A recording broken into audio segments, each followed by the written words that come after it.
Fans were waiting for the country band Sugarland to perform when a sudden gust of wind caused the entire stage to collapse. Chaos ensued as the crowd scrambled for safety. Several people were killed and dozens have been hospitalized. Witnesses say the scene was like a horror movie, with metal crashing down and trapping and injuring concertgoers. Well, we looked to the left and you could see the dust rolling in. And about the time I turned my head back to the stage, the cover on top of the stage started falling. And it took about 5 seconds and it was down. It's one of those things that you see it and it happens and you just ask, did it really happen? And so, but we've been praying for the workmen, we've been praying for the people and the stage hand folks. And no one was performing at the time. The opening act had finished and the crowd was waiting for Sugarland to take the stage. The rigging toppled over onto a VIP section between the stage and the grandstand where hundreds of Sugarland fans were sitting. Emergency workers set up a triage area to treat the injured. Chuck Sievertson, ABC News.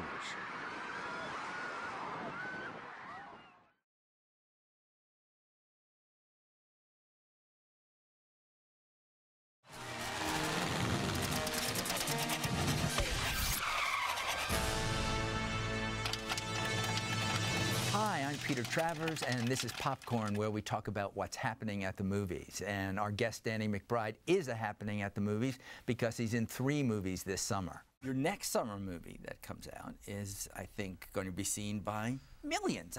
Maybe like 20, 25 people, yeah, more than Foot Fist. Many more than went to the Foot Fist way. And that's called Pineapple Express, where you move into playing the middleman in a drug deal gone wrong. Yeah. Again, I say this is comedy. Yeah, totally a comedy, yeah. And totally not a stretch for me to step into the role of a middleman drug dealer. I had been doing this for years, so. But who is this? Who is this Red that you're playing? Red, I mean, I would describe him as a survivalist, probably. Mm-hmm. He, you know, I don't certainly survives the toilet. He survives a few major blows, and I don't think he's a bad guy. I just think that, you know, when he's put under intense situations, he's probably not the guy you want leading the team, you know.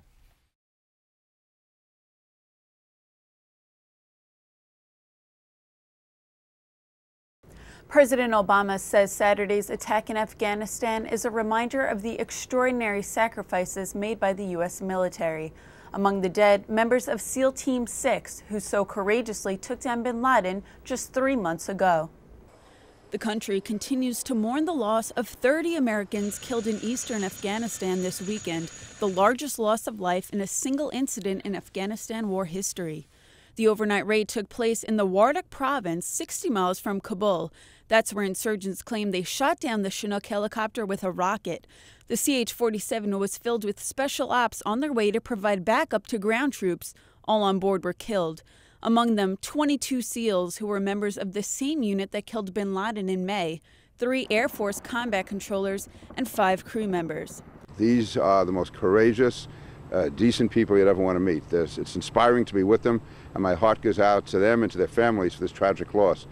A boost in morale of the Taliban is expected after the strike. It's a terrible loss, a terrible human tragedy, but it's also a significant strategic loss for the nation as well. It takes a generation to grow a special operations warrior.